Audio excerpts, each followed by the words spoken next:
Hi everyone, welcome to class number 2 of reading number 49। ये अपना class number 2 है। Last class अपने कहाँ से स्टार्ट किए थे? सबसे पहले एक बेसिक अंडरस्टैंडिंग बिल्डअप किया था कि fixed income as overall topic कैसा है। याद है ना? लेवल 1, लेवल 2, लेवल 3 रिस्पेक्ट करना भाई, रिस्पेक्ट करना fixed income as a topic. And आज के क्लास में if you are doing the, मतलब आज अगर आप क्लास कर रहे हो तो मैं अज्यूम कर रहा हूँ कि आपने फर्स्ट वाला क्लास को रिवाइज किया है। देखा नहीं है क्लास, सिर्फ रिवाइज किया है। Then only you are doing this class, please. हाँ, क्योंकि अपना बात हो चुका था कि क्लास 1 से ही आप हर क्लास का रिवीजन करोगे, उसके बाद आप नेक्स्ट क्लास देखोगे। अदरवाइज क्या होगा आपके लिए, एज ए क्यूमुलेटिव बेसिस पे फिक्स्ड इनकम टॉपिक बहुत हेवी हो जाएगा। और मैं हर क्लास के अंदर मैं आपको ट्राई करूंगा ये रिमाइंड करने का कि आपने प्रीवियस वाला क्लास रिवाइज किया। ठीक है? ओके, अपने क्लास स्टार्ट कहाँ से किए थे? Basic understanding of the fixed income. Then I took two example, अगर आपको याद होगा। एक रिलायंस वाला एग्जाम्पल लिया था, चले जाते एक बार व्हाइट बोर्ड पे दिखा देता हूँ। हाँ, रिलायंस वाला एग्जाम्पल लिया था कि जहाँ पे रिलायंस ने बॉन्ड इशू किया 5 ईयर का, फेस वैल्यू है 1000, कूपन रेट है, फिर अलग अलग वाईटीएम लिए थे। उसके बाद we had done the computation of what should be the price of the bond, क्या बॉन्ड का प्राइस होना चाहिए। एंड उसके बाद वी हैव कंक्लूडेड कि बॉन्ड पार पे ट्रेड कर रहा है, डिस्काउंट पे या प्रीमियम पे। और नेक्स्ट वाले एग्जाम्पल में कंक्लूजन वाज व्हाट, कि जो प्राइस होता है और यील्ड होता है, there is a inverse relationship between them. जो प्राइस होता है और उस यील्ड के बीच में क्या होता है, there is a inverse relationship. Right? तो ये अपने सिर्फ दो पॉइंट अपने कवर किए थे। बोलने के लिए सिर्फ दो पॉइंट है, बट हाँ, कैलकुलेशन जब किए तो ऑब्वियसली उसके अंदर में बहुत सारा चीज अपने इंश्योर किए कि कैलकुलेशन आप सीख रहे हो। और कंक्लूजन सबसे ज्यादा इंपॉर्टेंट है, बिकॉज ये जो कंक्लूजन है क्लास नंबर 1 वाला, it will help you in coming LOS, इस चैप्टर के अंदर में भी, इस रीडिंग के अंदर में भी, है आने वाले रीडिंग्स के अंदर में। राइट? चलिए, आज कैसे स्टार्ट करें? आज मैं डायरेक्टली अब जा रहा हूँ स्क्वाइजर की तरफ, टू एंश्योर कि अपने स्क्वाइजर वाला पोर्शन है वो अपने कंप्लीट कर रहे हैं, क्योंकि अल्टीमेटली स्क्वाइजर तो कंप्लीट करना ही है। जितना मैं अंडरस्टैंडिंग आपको बिल्डअप कर दूँ, अल्टीमेटली अपने को ये इंश्योर करना है कि एग्जाम पॉइंट ऑफ व्यू से आपका जो टॉपिक है वो एक एक करके कवर हो रहा है। चलिए, अब एलओएस में मूव करते हैं। Reading number 49, fixed income instrument features. LOS number A का कमांड वर्ड क्या है? देखो, describe the features of a fixed income security. पूरा what is the different features, क्या क्या फीचर्स होता है फिक्स्ड इनकम सिक्योरिटी का। LOS number A. LOS number B. Describe the contents of a bond indenture and contrast affirmative and negative covenants. ठीक है? LOS number भी अपने कुछ भी अभी किए नहीं है, तो मैं इस पे ज्यादा फोकस भी नहीं करूंगा। That's it. ये इतना चैप्टर आपके पास, उसके बाद स्क्वेजर का चैप्टर एंड क्वेश्चंस है। तो दो एलओएस है सिर्फ आपके पास इस रीडिंग के अंदर में। You have only 2 LOS, but yes अंदर में डिस्कशन करने के लिए बहुत कुछ है। जैसे ऑल्टरनेटिव इन्वेस्टमेंट्स में भी तुम देख रहा होगा, 2, 3, 2, 3, 4 LOS used to be there, right? Maximum 1 chapter के अंदर में, बट अंदर में कंटेंट टर्मिनोलॉजी बहुत सारा आता था। Similarly it will happen here also. क्या बोल रहा है LOS number A? Describe the features of a fixed income security. What are the different features of a fixed income security? चाहता हूँ अपने रिलायंस वाले एग्जाम्पल में, और वहां से ट्राई करता हूँ कि आपको एलओएस नंबर ए थोड़ा बहुत कवर अप करवाने का। चलिए, example, who has issued the bond. इस वाले एग्जाम्पल में, एग्जाम्पल आपके सामने है, नंबर सब कुछ आपके सामने है। आपको सिर्फ बताना है कौन इशूअर कौन है, कौन बॉन्ड इशू किया है। Reliance. Reliance is the issuer of the bond. Is it fine? एकदम सिंपल कि सर रिलायंस ने बॉन्ड इशू किया, इसलिए आप उसको क्या बोल रहे हो? Bond issuer. ये रहा, ये टर्म अपने यहाँ लिखे भी थे, बॉन्ड इशूअर। कितने साल के लिए? 5 ईयर के लिए। तो 5 year is the maturity of the bond. This is the maturity, कि 5 ईयर के बाद बॉन्ड क्या हो जाएगा? मेच्योर हो जाएगा। बट सर 1 से 5 तक जो भी आपको कूपन मिलेगा उसको अपने बोलते हैं टेन्योर। यार बॉन्ड का टेन्योर क्या है? 5 ईयर का टेन्योर है। सर मेच्योरिटी कब होगा? 5th ईयर एंड पे होगा। चीज समझ में आ रहा है कि 1, 2, 3, 4, 5 इज द टेन्योर। 5 ईयर का टेन्योर है। मेच्योरिटी कब हो रहा है? 5th ईयर एंड पे मेच्योरिटी हो जाएगा। तो 5 ईयर क्या हो गया है टेक्निकली आपका? मेच्योरिटी। जिसका face value, this is actually what, face value. Face value और पार वैल्यू और प्रिंसिपल वैल्यू भी बोले थे इसको। लिखा हुआ है? हाँ, लिखा हुआ भी है नीचे। प्रिंसिपल वैल्यू एक ही बात है। ये on maturity how much you will get? 1000, मेरे वाले एग्जांपल में। कूपन रेट 10%, ये क्या हो गया? कूपन रेट या इंटरेस्ट अमाउंट। राइट? यहाँ पे अपने एनुअली ले रहा है। I could have taken quarterly also. Quarterly लेते तो थोड़ा बहुत और कैलकुलेशन में चेंजेस आता, बट एक बार एनुअली तक स्टिक रहते हैं, उसके बाद will go to the advanced level. तो यहाँ पे कितना फीचर्स अपने पास आया? कितना फीचर्स आया of the fixed income security? Sir fixed income के अंदर में इशूअर चाहिए जो बॉन्ड इशू कर रहा है, मेच्योरिटी चाहिए कितने साल का बॉन्ड है, how many years bond, face value चाहिए, कूपन रेट चाहिए। 4 चीज। 4 फीचर्स आया इस एग्जाम्पल के थ्रू। अब एक बार एलओएस नंबर ए में चलते हैं। What are the key features that are specified in the fixed income security? Issuer, मेरे एग्जांपल में कौन था? रिलायंस। टिक करो इसको, रिलायंस। मेच्योरिटी, बॉन्ड का अपना मेच्योरिटी क्या था, मतलब रिलायंस का मेच्योरिटी क्या था? 5 years.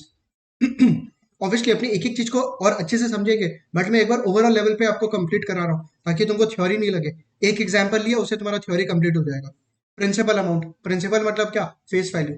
Third, coupon rate. Fourth, देख लो, 4 पॉइंट कवर हो गया ना। Ensure, maturity, face value, coupon rate, 4 point cover हो गया। अपने पास और है वहां पे, और एक्स्ट्रा क्या देखते हैं नीचे? सीनियोरिटी, बाद में बात करेंगे कि क्या सीनियोरिटी है बॉन्ड का। कंटिजेंसी प्रोविजन, बाद में बात करेंगे। पहले तो ये 6 फीचर्स के अंदर में 4 फीचर परफेक्ट है आपके लिए। नाम याद हुआ? हाँ सर, नाम याद हो गया एटलीस्ट। नाम याद हो गया, कौन कौन क्या क्या? Issuer, maturity, face value, coupon rate. और इस एग्जाम्पल के थ्रू आपको आउट ऑफ 6 4 फीचर्स तो बाय डिफॉल्ट याद हो गया, बाय डिफॉल्ट याद हो गया। ठीक है। हाँ, again going to the basic. Sir, fixed income instrument का मतलब क्या होता है? अगर बैंक ने लोन दिया है जो कि ट्रेडेड नहीं होता है, बैंक ने जो लोन दिया जो कि ट्रेडेड नहीं होता है, तो बैंक आपसे क्या चार्ज करेगा? बैंक आपसे चार्ज करेगा ईएमआई। बैंक आपसे चार्ज करेगा EMI, that can be interest amount plus your principal amount. जो भी प्रिंसिपल रीपेमेंट है आपको करना पड़ेगा बैंक को, प्लस इंटरेस्ट पेमेंट करना पड़ेगा बैंक को आपको देना पड़ेगा, राइट? तो बैंक के लिए क्या हो गया? वो फिक्स्ड इनकम हो गया। बैंक के लिए it became what? Fixed income. Is it fine? Now in terms of bond, Reliance जैसे यहाँ पे बॉन्ड इशू किया है, रिलायंस जैसे यहाँ पे बॉन्ड इशू किया है, तो सर रिलायंस के लिए क्या हो गया? Actually it's a fixed payment. Investor के लिए या बॉन्ड होल्डर के लिए क्या हो गया? Fixed income. इनकम आ रहा है हर साल आपको, एवरी ईयर आ रहा है ना, 100 करके। Every year you are getting 100 करके हर साल। तो it's a fixed income instrument. It's a fixed income instrument which can be traded on the market. जिसका क्या ट्रेडिंग हो सकता है मार्केट में? Yes, that can be traded on the market. तो यहाँ पे अपने एग्जाम्पल किसका लिया? बॉन्ड का एग्जाम्पल लिया, बॉन्ड का जिसका मेच्योरिटी इज फॉर 5 इयर्स। अब यहाँ पे जो रिलायंस ने पैसा रेज किया है, सर कैसे पैसा रेज कैसे किया है? क्योंकि आप जो यहाँ पे फॉर एग्जाम्पल 1000 पेमेंट किसको कर रहे हो? रिलायंस को पेमेंट कर रहे हो, तो Reliance is getting this fund. तो रिलायंस के लिए लाइबिलिटी हो गया बॉन्ड। रिलायंस ने बॉन्ड इशू किया, रिलायंस गॉट दी मनी, तो रिलायंस का has a liability. First class में भी अपने डिस्कस किए थे, ये जो बॉन्ड लाइबिलिटी है, सर कंपनी क्यों फंड रेज किया बाय इशूइंग दी बॉन्ड? क्योंकि हो सकता है रिलायंस कोई कैपेक्स कर रहा है, वही कैपेक्स कर रहा है, लार्ज कैपेक्स इज प्लान, तो उसके लिए कंपनी ने पैसा रेज किया, कंपनी ने उसके लिए पैसा रेज किया। That can be the possible scenario. इसका मतलब कंपनी के लिए क्या लॉन्ग टर्म लाइबिलिटी हो गया बॉन्ड या short term liability? Obviously it's a long term liability. 5 years, 10 years, 20 years के लिए बॉन्ड इशू हुआ है। हो सकता है 5 इयर्स, 10 इयर्स या 20 इयर्स के लिए लॉन्ग टर्म के लिए इशू होगा। Is it fine? तो कंपनी जो बोरोवर है यहाँ पे रिलायंस मेरे वाले एग्जांपल में क्या दिखाएगा अपने बैलेंस शीट में? लाइबिलिटी में they will show what as a liability.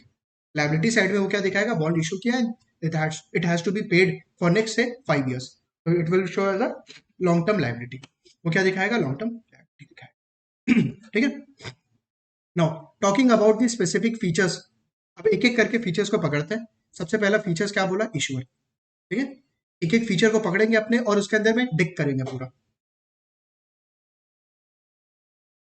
Features, features of fixed income security, what are the different features? तो पहला फीचर का क्या नाम लिया था? What was the first feature? Issuer. Issuer कौन है? किसने बॉन्ड इशू किया? Who has issued the bond? किसने बॉन्ड इशू किया? देखो कौन कौन बॉन्ड इशू कर सकता है। सबसे पहला Reliance. Reliance is what actually corporate.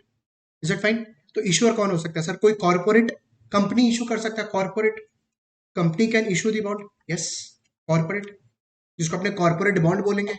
Corporate bond it is issued by what? Corporate. तो सर इशूअर कौन हो गया यहाँ पे? सबसे पहला कॉर्पोरेट हो गया। ठीक है।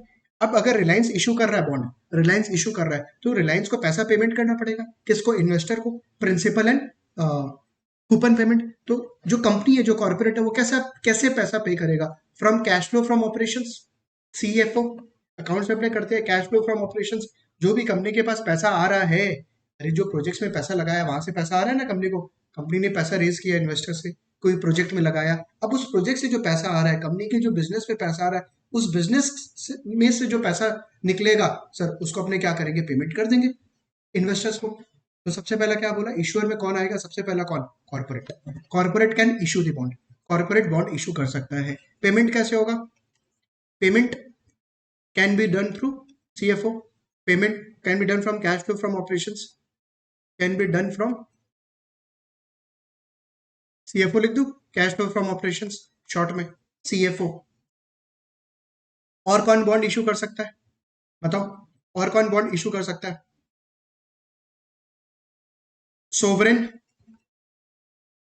National bond, sovereign national government, rather national government, central government issue कर सकता है bond, yes, the bond can be issued by the central government, मतलब वैसे तो RBI इशू करता है, बट हाँ सोवरेन उसको बोलेंगे सोवरेन नेशनल गवर्नमेंट, राइट। जैसा central government can issue the bond, central government can issue the bond. तो सेंट्रल गवर्नमेंट जब बॉन्ड इशू करेगा तो सेंट्रल गवर्नमेंट को प्रिंसिपल पेमेंट करना पड़ेगा इन्वेस्टर को on maturity, plus coupon payment करना पड़ेगा। तो सर जो सेंट्रल गवर्नमेंट है उसके पास पैसा कैसे आएगा, तो जो गवर्नमेंट के पास पैसा कैसे आता है, टैक्सेस, टैक्स कलेक्ट जो अपने से करता है उसके through they can make the payment to the investors in the form of interest and principal repayment, और सर करेंसी प्रिंट करके, अरे करेंसी प्रिंट करके, RBI के हाथ में तो है करेंसी प्रिंट करना, कितना करेंसी प्रिंट करना है, that can be the source of the payment. तो सोवरेन नेशनल गवर्नमेंट, पेमेंट कैसे हो सकता है बताओ, payment can be done, payment can be done through tax collection, जो सबसे टैक्स कलेक्ट करेगा उससे पेमेंट करेगा, एंड क्या लिखो, करेंसी प्रिंट, करेंसी प्रिंट, ठीक है, करेंसी को प्रिंट करके। ये सेंट्रल गवर्नमेंट हो गया। सेंट्रल गवर्नमेंट के बाद कौन है नीचे, स्टेट गवर्नमेंट, स्टेट गवर्नमेंट, तो यहाँ पे क्या लिखो नॉन नॉन सोवरेन गवर्नमेंट, ये हो गया स्टेट गवर्नमेंट, ठीक है। अच्छा स्टेट गवर्नमेंट कैसे, अगर स्टेट गवर्नमेंट बॉन्ड इशू किया है, ठीक है, स्टेट गवर्नमेंट अगर बॉन्ड इशू किया, वो लोग कैसे पेमेंट करेगा, how they can do the payment, they can do the payment via taxes, वो लोग करेंसी थोड़ी प्रिंट कर सकता है, स्टेट गवर्नमेंट के पास थोड़ी राइट है, फॉर एग्जाम्पल कैलकाटा में ममता बनर्जी के पास थोड़ी राइट है करेंसी प्रिंट करने का, बट उसके पास राइट क्या है, टैक्स कलेक्ट करने का, तो जो टैक्सेस आएगा उसके थ्रू बॉन्ड का रीपेमेंट हो सकता है, बिल्कुल हो सकता है, इज इट फाइन। तो नॉन सॉवरेन गवर्नमेंट में एग्जाम्पल ले लो से स्टेट गवर्नमेंट, मतलब स्टेट ऑफ कैलिफोर्निया, ठीक है, state of Karnataka, state of West Bengal, वो सब हो सकता है। पेमेंट कैसे होगा, payment, payment can be done through tax collection, can be done through tax collection, tax collection के थ्रू पेमेंट हो सकता है, टैक्स कलेक्शन के through payment can be done. Next, quasi government bond,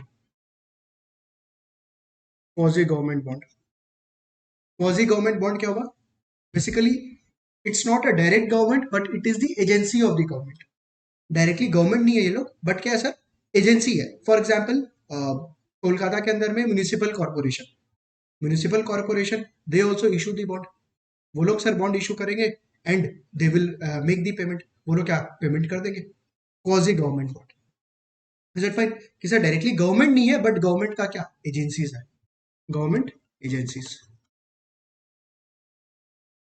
government agencies.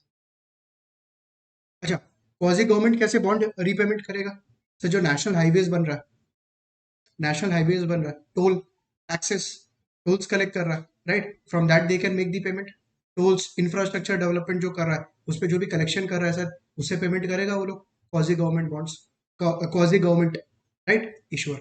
यहाँ पे कितना अपने ईश्वर अभी तक बात की है, corporate, company, sovereign national government, मान लो Modi ji, non sovereign government, sir specific state, मैंने एग्जांपल दिया यहाँ पे ममता बनर्जी का, कोलकाता का, quasi government which are the municipal corporations. Next, supra national, supra national, supra national में आएगा आपका IMF, international monetary fund, world bank, IMF, world bank, they also raises the money, they also issues the bond, sir वो लोग payment करेंगे, कौन, international monetary fund and world bank, they are actually what, global organisations, IMF, world bank is actually what, global organizations, they also raise the money and they can do the payment, what payment, coupon मिलेगा investor को and क्या मिलेगा, principal repayment मिलेगा, right. Supra national.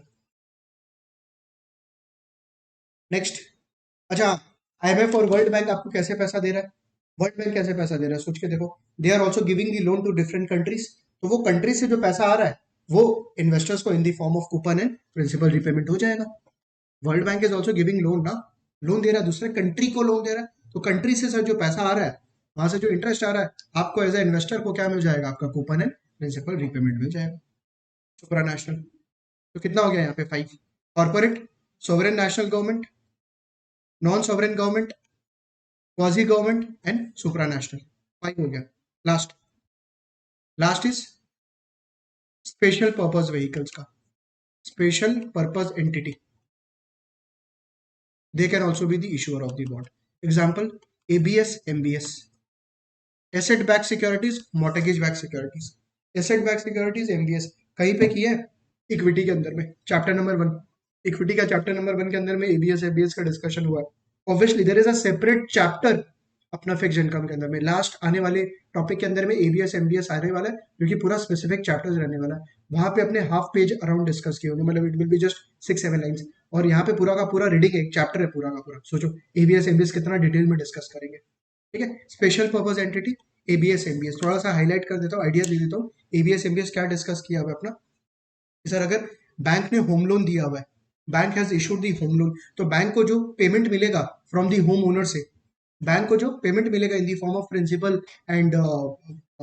And the interest repayment, वो तुरंत तो नहीं मिलने वाला होम लोन से 20 ईयर्स के लिए। तो सर बैंक क्या करे, लोन दे दिया और उसके बाद होम ओनर्स को नेक्स्ट 20 ईयर्स तक पैसा देगा, तो क्या बैंक 20 ईयर्स तक बिजनेस नहीं करेगा क्या, बिल्कुल करेगा बिजनेस। सर कैसे करेगा बिजनेस, उसको तो पैसा नेक्स्ट 20 ईयर्स के अंदर में आएगा, तो सर वो कैसे बिजनेस करे, क्योंकि बिजनेस जो बैंक का काम है, उसका तो काम यही है कि यार डिपॉजिट्स आपसे लेता है और लोन के फॉर्म में दे देता है, आपसे डिपॉजिट लेता है, लोन के फॉर्म में दे देता है, बट लोन से सर जो पैसा आएगा वो तो टाइम लगेगा आने में। तो सर बैंक क्या करे, एक एसपीवी या एसपीई, स्पेशल पर्पज व्हीकल और स्पेशल पर्पज एंटिटी को, ये जो एसेट है, ये जो लोन का पैसा आने वाला है ना नेक्स्ट 20 ईयर्स में, उसको सेल कर दे एसपीई और एसपीवी को, और आज पैसा ले ले, और आज पैसा ले ले। बट सर ये जो एसपीई और एसपीवी आया, उसके पास पैसा कहाँ से आया, एसपीई और एसपीवी जो आया उसके पास पैसा कहाँ से आया, उसके पास पैसा आया कि वो लोग ने बॉन्ड इशू किया है, एसपीई और एसपीवी ने बॉन्ड इशू किया है, एंड सर वो जो बॉन्ड होल्डर है वो लोग ने पैसा दिया है एसपीई या एसपीवी को, एसपीई एसपीवी के पास पैसा आया और बैंक को वो पैसा चला जाएगा।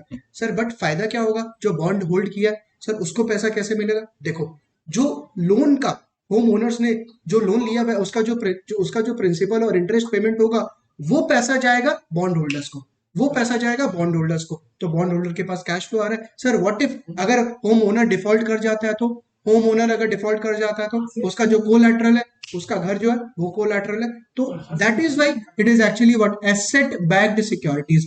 सिक्योरिटीज मतलब क्या हो गया यहाँ पे, बॉन्ड, और ये जो बॉन्ड्स है those are actually backed by what, assets. What are those assets, asset are the home owners, home owners का जो घर है ना, those are actually what, backed by the securities, those are actually backed by the securities, is it fine, perfect यहाँ पे।